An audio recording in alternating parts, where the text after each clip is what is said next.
Hello, scholars. My name is Dr. Karis Dillon, and the goal of this channel is to make academic subjects easier to understand. If you haven't already done so, please click the like button and don't forget to subscribe. This helps me to make the videos that you want each and every day. In the last video, we covered rumination disorder. In this video, we're going to cover avoidant restrictive food intake disorder. So let's begin.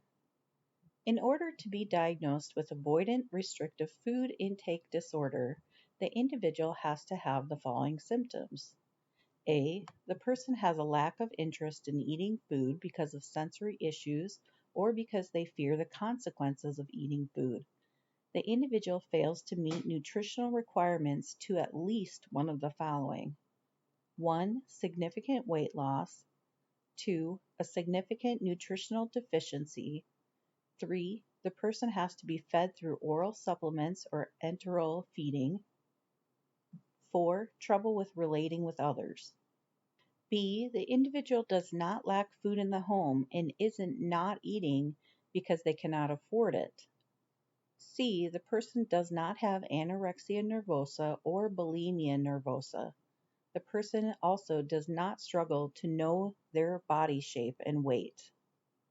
D. The eating disorder does not exist because of another medical condition or because of another mental disorder. Now, the clinician will want to specify if the condition is in remission.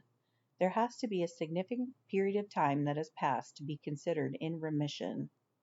With children, this is different from just losing weight because they will fail to achieve their initial growth and will not be able to maintain weight or height increases that would have normally taken place.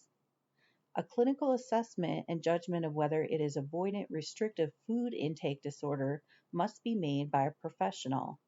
There needs to be a physical exam done, an understanding of what the individual is eating, and lab tests in order to solidify the diagnosis. This disorder can get as severe as anorexia nervosa in that a person could suffer from anemia, a slower heart rate, and hypothermia. In children and infants, this can be lethal. Supplemental feeding or dependence on enteral feeding can sometimes be the only thing that brings about adequate nutrition. When children aren't able to eat with others, including their peers, it tends to impact the child in a negative psychological way. If a person cannot afford food or is fasting for long periods of time due to a religion, this is not considered avoidant restrictive food intake disorder. It is normal for older people to eventually eat much less, and this is not considered part of the disorder, nor is having picky children that don't like to eat certain foods. What is considered food avoidance and restriction can include people with autism who have trouble smelling the foods that other people are eating, have aversions to food with certain colors, smells, textures, temperatures, or tastes.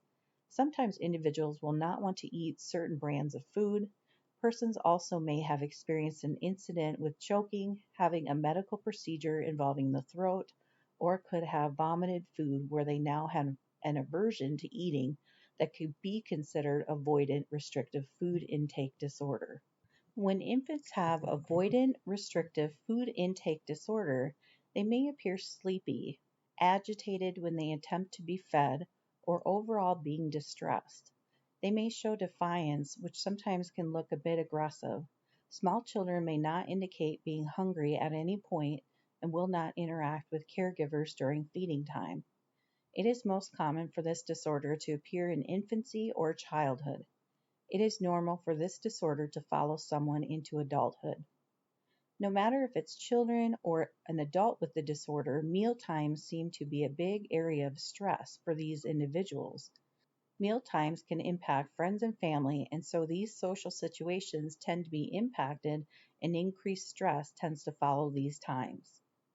Now, if an individual has ADHD, OCD, anxiety disorders, or ASD, which is autism spectrum disorder, this tends to increase the risk of someone having avoidant restrictive food intake disorder. Another risk factor is when a family tends to become anxiety-ridden about feeding time, and this can make the disorder worse for children and adults. And if a person has had a history of gastrointestinal problems, then they are at a higher risk for the disorder. Men and women alike have the same risk of developing the disorder. When autism is involved, men are likely to have the disorder more often than women. Let's see how much information you remember about avoidant restrictive food intake disorder.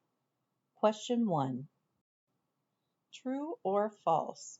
When individuals with ASD suffer from avoidant restrictive food intake disorder, they tend to be male. Is that true or false? The answer is true. Question 2. True or false? More adults are diagnosed with avoidant restrictive food intake disorder than are children. The answer is false. Question 3. True or false? Avoidant restrictive food intake disorder can become as severe as anorexia nervosa. The answer is true.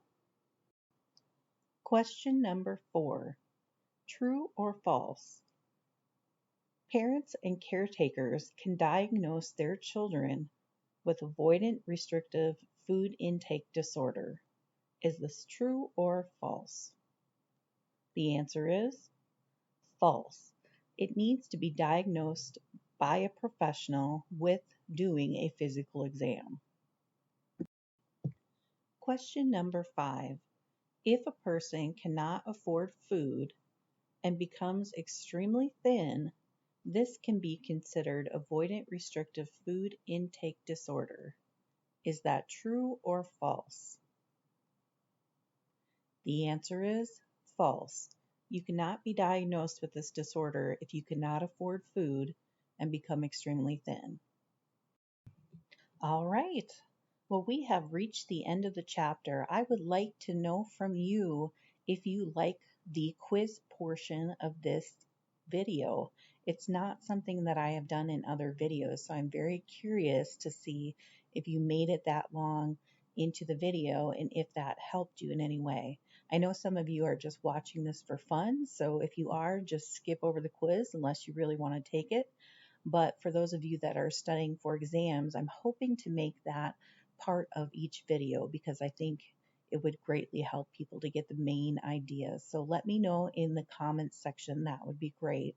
I believe we have left binge eating disorder, anorexia nervosa, as well as bulimia nervosa. So I really thank you for coming along with me on this path, and I will try to get these videos done as quickly as possible and get them out to you. Thank you again. Have a wonderful day, and I will talk with you soon.